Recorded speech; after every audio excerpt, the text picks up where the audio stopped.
Since my parents are moving into this high-rise, you should just go back to your parents' house. What do you mean? I can't just head back to my parents' house on short notice, it's too far. Quiet. Just leave. Are you saying this is my fault? Of course it is. Anyone who kicks their parents out is definitely wrong. I've always consulted with you about your parents up until now, haven't I? You've gone too far. I can't stay with someone who doesn't respect their parents. We're getting a divorce. I did indeed kick his parents out of our house. But that was because they were acting too freely in our home. And my husband knew about it. So why do I have to be the bad guy? I've reached my limit. Fine. But give me some time to pack my things. I can take all my stuff, right? If you left it here, it would just be in the way. Do whatever you want. I'm going to stay in a hotel for a while, so get out in 2 or 3 days. It seems I can do whatever I want with my things. Well then, I'll just have to do that. And he'll surely regret it once I'm gone. I'm 30 years old and work in real estate. My salary includes a base pay plus incentives. I've done quite well, so I earn more than most people my age. My husband, George, has been working hard in a restaurant and is about to go independent. Since he's in the middle of working as a trainee in the restaurant, his income isn't very high, to be honest. George seems to be concerned about this. I'm sorry for causing you trouble. What do you mean? Well, I can't take you to nice places or buy you things. And now, I'm practically crashing at your place. You have your goal of owning your restaurant, right? Don't worry about it now. Repay me when you achieve your dream. Looks like I'll be in your debt forever. I love my husband for his dedication to his goals, and I'm not worried about money since I have my income. After a while, George is finally ready to open his restaurant. His parents, Helen and Ken, are quite proud of him. George is finally opening his dream restaurant. He's worked hard for this. I am proud of my husband for achieving his goal. He seems proud too. One day, as the restaurant's opening progresses, George makes a suggestion. Hey, with the restaurant opening, I think our income will increase. How about we move? Yeah, that makes sense. This place was originally just a slightly larger one-bedroom, so it might be the perfect opportunity to move. So, I was thinking, why don't we move into a really big house? What do you mean? Can you afford the rent? Let's not rent it, let's buy the place. And not just any place, a luxurious condo. I've always dreamed of making my restaurant a success and living in a place like that. Before the restaurant has even opened? I'm going to work hard and make a lot of money to give you an easy life. Well, if you work hard, and with our combined incomes, we can just manage it. Exactly, my successful real estate agent. All right. But I'll be the one to pick the property, okay? No complaints later. I know. I'll leave it all to the pro. George suddenly wants to live in a luxurious place. He's probably always dreamed of it, and with the upcoming opening and loans, he's feeling ambitious. He seems confident about the restaurant's success. I'm not entirely keen on buying a luxury condo. But rejecting his idea might demotivate him. So I reluctantly agree to buy the mansion. Hey, I'm thinking we should go for this condo. Could you take a look at the property details for me? I might not understand much about it, but this is the one you want, right? It's a high-rise, less than 10 years old, and the price is just around $2 million. Among the options we can afford, I think it's a good one. A $2 million high-rise, huh? Guess I gotta buckle down. Since George seemed to be on board, I went ahead with the purchase process for the high-rise. And since George's income from his soon-to-open restaurant wouldn't be enough for the loan approval, I put the loan in my name. We did it! The dream high-rise! Hey, don't get too excited like a kid. George was thrilled about moving to the high-rise. I can't say I wasn't excited too. However, this move gradually started to throw our lives off track. After moving into the high-rise, we invited George's parents over to show them the place. Their house is close, so they could come over easily. On the other hand, my parents live far away, so showing them the house would have to wait. What a lovely home! Yeah, it's impressive. George's parents, Helen and Ken, praised our new home. But then, I heard something from them that bothered me. George really worked hard. Keep it up. Worked hard? Keep it up? I was the one who handled the paperwork and the down payment. George had almost nothing to do with buying this house, right?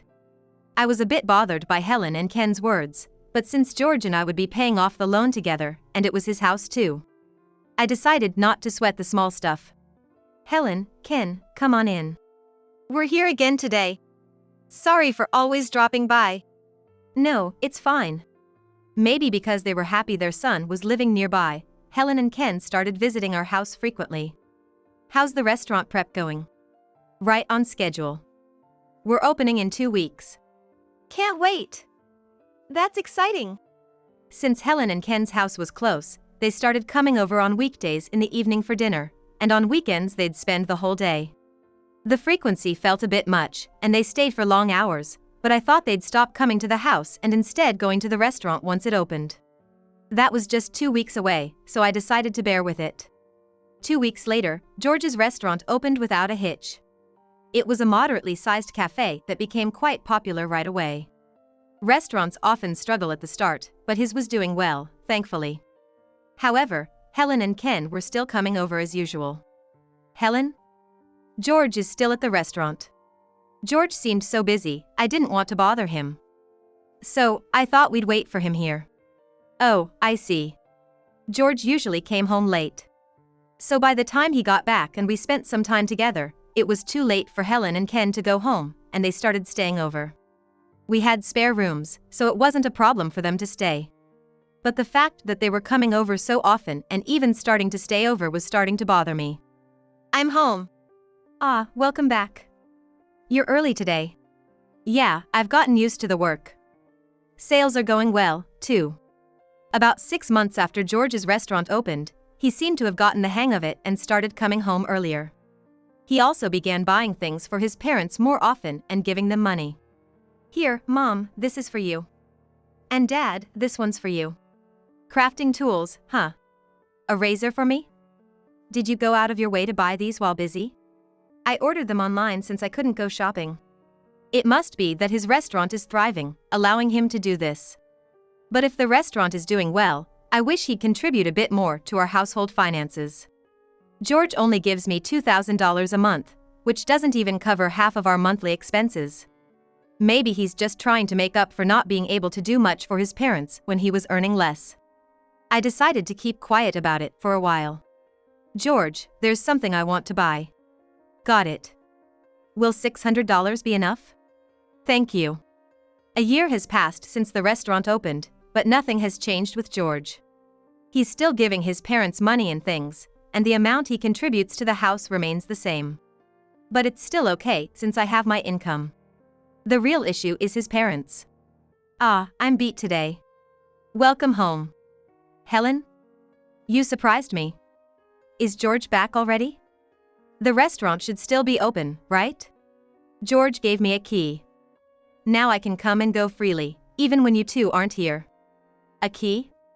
I didn't hear anything about this from George. Is that so? George had apparently given his parents a key so they could enter our house whenever they wanted. And one of the spare rooms had become their personal room.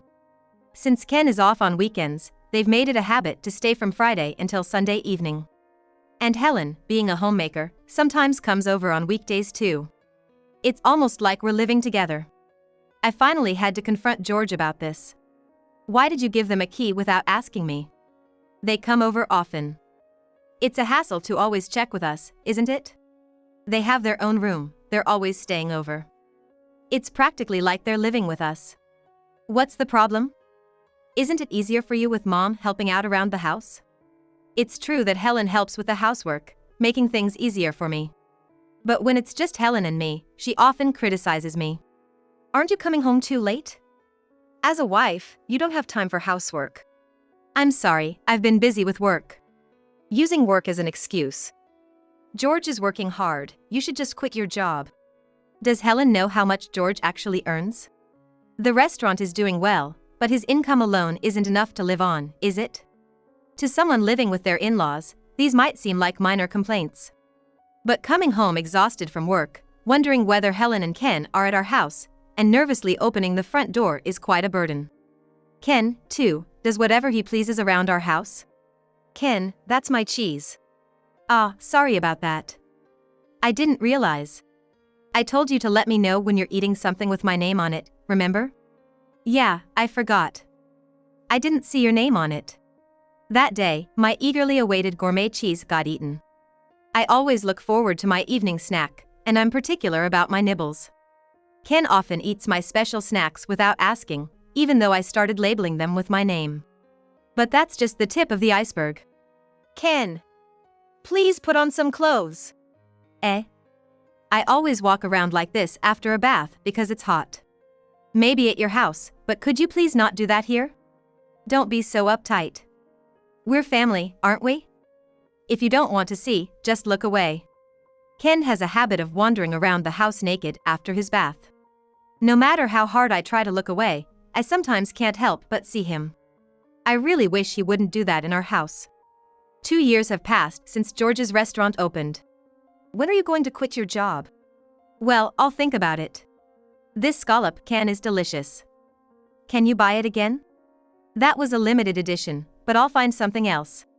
No matter how much I explain my job situation to Helen, she doesn't understand, and Ken does whatever he wants in the house. George just brushes it off, so I gave up and stopped saying anything.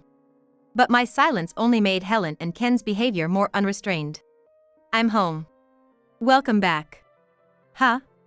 The curtains have changed. They're nice, right? The old ones were too plain, so I thought these would be better.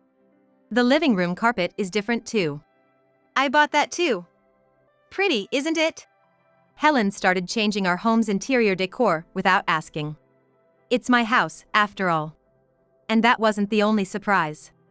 Huh? This room was just for storage. Oh, that room. I turned it into my crafting space. Despite already having their own room, Helen made another room into her hobby space. Ah, that was refreshing. Ken continued his habit of walking around naked after his bath. Now, he's even started standing in the living room where the air conditioner hits, hands on hips, cooling off in the nude. Even when I ask George to talk to them. They're my parents. Let them have a little freedom. How is this just a little freedom? How long will this continue? How much more will it escalate? The thought alone made me shudder. A year later, 3 years after George's restaurant opened. Ah, what a great bath. I had resigned myself to George and his parents' behavior and said nothing, but after 3 years, I decided to speak up again. Ken, I've asked before, but could you please wear clothes after your bath in this house? Oh. But it's hot. Even so, I'd like you to wear something. Is it really such a big deal? George and I are father and son. We have pretty much the same, right? Don't sweat the small stuff. Ken tried to brush off my serious request with a joke, while standing there naked. After 3 years of patience, my frustration finally exploded. Don't joke around. Don't you understand it's rude to walk around naked in someone else's house? I lost my temper and yelled at Ken. Ken was taken aback by my outburst, and Helen chimed in. What's going on? Why are you raising your voice? Ah, she's mad at me for not wearing clothes after a bath. Clothes? That's trivial. Are you really getting mad over that? My anger wasn't just about Ken not wearing clothes. It was the accumulation of Helen and Ken doing as they pleased in our home, and George letting them get away with it. This was not something to be dismissed as trivial. So, Helen, you don't understand why I'm upset? How can I understand when you suddenly start yelling? Enough. Please leave. Hey. Don't push me like that. Okay. I'll leave, so just let me get dressed. Unable to tolerate it any longer, I kicked Helen and Ken out of our house. A few hours later, George came home. It's Friday, isn't it? Aren't Mom and Dad here? I sent them away. What? Why? I explained why I had kicked his parents out. And I also expressed my frustration about their behavior and his lack of support. I hoped this would help him understand how troubled I was, but... You got mad at my parents over that? Over that? Turning a spare room into their personal hobby space and wandering around the house naked, you call that just that? In our family home, nobody would complain about that. You might not mind because they're your family, but you should consider my feelings too. Are you saying my parents aren't your family? It's not about that. If someone's uncomfortable, you should at least try to be considerate, or we could have discussed rules. Making rules for every little thing? Forget it. George cut our conversation short and headed for the door. I heard him talking on the phone, probably calling somewhere. After a while, he came back. My parents and I are going to live in this high-rise, so you can go back to your parents' house. What do you mean? I can't just go back to my parents' house like that. It's too far. Quiet. Just get out. Are you saying I'm the one at fault? Of course. Whoever kicks their parents out is wrong. I always consulted with you about your parents, didn't I? You've gone too far. I can't be with someone who doesn't care about their parents. We're getting a divorce. I did kick his parents out. But it was because they were doing whatever they wanted in our house. And George knew about it. Yet, why do I have to be the bad one? I've reached my limit. Fine. But give me some time to pack my things. I can take all my stuff, right? Even if you left it, it would just be in the way. Do whatever you want. I'm going to stay in a hotel for a while, so get out in 2 or 3 days. It seems I can do whatever I want with my belongings. Well then, I'll just do that. And he'll surely regret it once I'm gone. The next day, I packed my belongings, arranging for a moving company to take away the items I couldn't carry. Please take these items from here and there, and also from this room. After sorting everything out, I decided to stay in a business hotel temporarily until I found a new place to live. The items I couldn't transport were crammed into a storage unit. 3 days later, George called me, yelling, "Hey! The house is empty." It's not empty. The curtains, carpet, and the crafting room stuff are still there, right? There's hardly anything left to use. Just a dining table and a TV. How am I supposed to live like this? I left the things we bought after moving in. Most of the other furniture and appliances were from my old place, so they are mine. You said I could do whatever I wanted with my things. Ever since you kicked my parents out, I thought you were terrible. George hung up angrily. My revenge wasn't over yet. There was more to come. I continued staying at the business hotel for about 2 weeks before renting a small apartment and starting to live alone. Around that time, the divorce proceedings began in earnest. George was fully intent on divorcing, and I had been considering it too, so the process went smoothly. We agreed that George would keep the high-rise apartment. I'm going to live with my parents in that high-rise, so I'll take it. Okay, that's fine. I'm alone, so it's not a problem. George already had a successful business and a steady income. He probably didn't want to lose the prestige of living in a high-rise as a business owner. If he's happy with that, let him be. I can even handle the paperwork for him. In exchange for the high-rise, I decided to take most of our savings and the car. George must have been pleased to get the high-rise. But I expected he'd contact me in a panic within a month. Sure enough, a month later, he called in a frenzy. Hey! What's this about? What do you want, calling all of a sudden? There's a withdrawal of $6,000 for the loan payment. Isn't that way too high? Is this payment for several months combined? No way. That's the monthly repayment amount. What? Aren't house loans supposed to be around $2,000 a month? That's what I heard.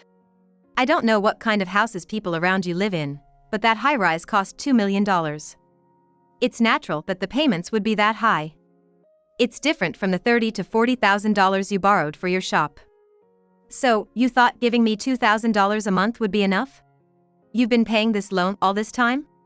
Yes, but you didn't know. You just handed over $2,000 a month and never bothered with household expenses. I can't afford this amount. Well, that's how it is. George's restaurant was thriving, but his take-home pay was around $6,000. A $6,000 monthly income from a personal restaurant is respectable. However, it's not enough to pay the loan for the high-rise. His monthly take-home pay might be $6,000, but his restaurant's monthly revenue was in the hundreds of dollars. He might have mistaken handling small money for being rich. But if George wants to continue living in that style, he'll need to make 2 to 3 more restaurants thrive, which is the reality. Not something he can manage immediately. The loan is for 35 years, and there are 32 years left. You'll have to work hard to pay it off. That's impossible. Restaurant income is unstable, and my dad's factory job doesn't pay much. And now, 32 more years of this. I might have to give up the high-rise. That's the only choice, but even if you sell it, your troubles will continue. What do you mean? Originally, high-rise luxury apartments are meant for the wealthy. The wealthy prefer new properties, so a high-rise that's over 10 years old might not sell easily. But it's not like it won't sell at all, right? Unlike houses, the value of a condo mostly comes from the building itself, not the land. Did you know that the value of a building drops much faster than land? Have you ever heard that when selling an old house, you often get only the value of the land? Even if you manage to sell that high-rise, you'll probably still have a loan in the hundreds of $1,000s left to pay. This is one of the reasons why it's said you shouldn't overstretch to buy a luxury high-rise place. Many of today's high-rises and million-dollar condominiums are becoming ghost buildings. The era of unconditionally admiring high-rises is over, and many people regret buying them. I wonder why George was so enamored with high-rises at this time. My reluctance to buy the high-rise at first was due to this very reason. Why did you buy a high-rise that's over 10 years old? You were the one who insisted on a $1 million place. It's not easy to find a good property that's new and also worth $2 million. Plus, when we bought it, I wasn't thinking about divorce, so I prioritized a place where we would live long-term. Even if I sell it, I'll still have the loan left. What should I do? You wanted the high-rise, and you hastily took it on without thinking it through, so it's your own doing. I'm not involved anymore. Goodbye. Wait. I ignored George's continued pleas and hung up the phone. Knowing George was suffering made me feel a bit relieved. I was quite satisfied with how things turned out. Just when I thought that, I received a call from Helen. Hello, we were wrong. We apologize and will reflect on our actions, so please come back. You three should live happily together. I have no intention of coming back. Don't say that. George just wanted to show off a bit to us. Helen's words were perplexing. George showing off to his own parents? What is she talking about? What do you mean by showing off? Well, George lied to us that he was paying for most of the house loan and the living expenses. What? That's news to me. I finally understood. His parents praised George for buying the high-rise, and Helen told me to quit my job because George had lied to them that he was providing most of the living expenses. It's clear that George likes to show off, but I never imagined he would do it to his own family. What was the point of that? No matter the reason, I have no plans to return. Don't be like that. Can't you help us out in some way? What do you mean by help? You work for a real estate company, right? Isn't there some kind of trick so we can keep living in the high-rise? If you know something, tell us. There's no convenient trick like that. Disgusted, I hung up the phone. Following this pattern, a call from Ken was expected. Seeing Ken's name on the caller ID, I immediately thought of him standing naked in front of the air conditioner. Shuddering with disgust, I didn't answer Ken's call and just hung up. Having dealt with all three of them, I was sure there would be no more calls. Finally, I could start a peaceful life. Later, George's family, unable to pay the loan, sold the high-rise and moved into a small apartment. The sale of the high-rise left them with a debt of about $300,000. George had some money borrowed for his business. Combined, George's debt was over $400,000. To repay it, George's strategy was to cut staff and make Helen work in the restaurant. Helen had no experience working in a restaurant. Mistakes in orders and slow service became routine, and the restaurant's reputation dropped. Along with its revenue, George's actions backfired. Ken was also helping to repay George's debt, but he was nearing retirement. A bleak future awaited George. Freed from my ex-husband's family, I could live freely and comfortably. My work was going well, and every day was fulfilling.